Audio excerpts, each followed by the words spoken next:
मोहन बोटे। मी रँगलर रघुनाथ पुरुषोत्तम परांजपे प्राथमिक शाळा हुजूरपागा येथे इयत्ता 2री ई मध्ये शिकते। मी आज तुम्हाला एक कथा वाचून दाखवणार आहे। कथेचे नाव आहे कौतुकाची थाप। थंडीच्या दिवसातील ती एक सुंदर सकाळ होती। सकाळचे 9:30 वाजत होते।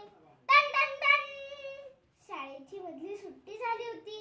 सगळी मुलं डबा भराभर खाऊन मैदानावर खेळायला वर्गातून पळत पळत बाहेर पडत होती। राहुल, आरोही, चला ना खेळायला। हो आर्या, आलेच असे म्हणत आरोहीने पण आपला डबा पटकन संपवला आणि ती मैदानावर आली। आज चांगलीच थंडी पडली होती। आरोहीने आपले हात आपल्या मऊ उबदार कोटच्या खिशात घातले आणि ती आपले मित्रमैत्रिणी कुठे दिसतात ते बघून आवाज देऊ लागली, आर्या, राहुल। इतक्यात तिचं लक्ष झाडाखाली बसलेल्या साराकडे गेलं। ती दोन्ही हातांनी गुडघ्यांना विळखा घालून गुडघ्यात मान खुपसून बसली होती। थंडीने तिचं अंग पण काहीच थरथरत होतं। खेळायचं सोडून ही अशी का बसली आहे असा विचार करत आरोही तिच्याकडे आली। तिच्या जवळ बसत म्हणाली, काय ग सारा, खेळायला नाही येत आणि अशी का बसलीस? अगं, आज घरातून निघताना मी घाईघाईत स्वेटरच विसरले, त्यामुळे फार थंडी वाजते मला, म्हणून खेळत नाही मी। सारा कुडकुडत म्हणाली। तिला खरंच खूपच थंडी वाजत होती। असं होय, आरोहीने एक क्षणभरच विचार केला। मग आपलं जॅकेट काढून तिला देत ती म्हणाली, हे घाल, म्हणजे बरं वाटेल तुला। अगं, पण तुला? तिच्या हातातील जॅकेट घेत सारा म्हणाली। अगं असू दे, मी जाते खेळायला, जरा पळालं की जाईल थंडी, घाल तू, असं म्हणत आरोही खेळायला पळाली।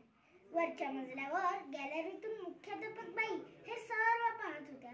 रोज मधल्या सुट्टीत वरून मुलांचं निरीक्षण करायची त्यांची सवय होती। त्यांना आरोहीचं फार कौतुक वाटलं। एखाद्या माणसाचा इतका प्रेमळपणे विचार करणं आणि आपल्याला गरज असताना ती वस्तू दुसऱ्याला गरज आहे म्हणून देणं, यासाठी मन मोठं असावं लागतं। म्हटलं तर ती छोटीच आहे, पण त्यातून तिचा प्रेमळ स्वभाव, मदत करण्याची वृत्ती दिसून येत होती। बाईंनी मनाशी काही विचार केला आणि हसत मुखाने त्या आपल्या रूममध्ये गेल्या। दर आठवड्याला वर्गात होणाऱ्या सभेमध्ये आठवडाभरात उत्तम वागणाऱ्या एका विद्यार्थ्यांचं आदर्श विद्यार्थी म्हणून बिल्ला लावून कौतुक करायचं, अशी शाळेची प्रथा होती। आज शाळा सुटल्यानंतर ती सभा होती। मुख्याध्यापक बाईंनी सभेला सुरुवात केली। मुलांनो, आज बिल्ला कोणाला मिळणार याची उत्सुकता तुम्हाला आहे ना? आजच्या आपल्या बिल्लाची मानकरी आहे आरोही। आरोही बाईंजवळ आली। आरोहीने साराला कशी मदत केली, ती किती प्रेमाने वागली, हे सगळं बाईंनी मुलांना सांगितलं आणि आरोहीच्या गणवेशावर बिल्ला लावला। तिला प्रेमाने थोपटलं। मुलांनी टाळ्यांचा कडकडाट केला आणि आरोही हसतमुखाने सगळ्यांना धन्यवाद म्हणाली। धन्यवाद।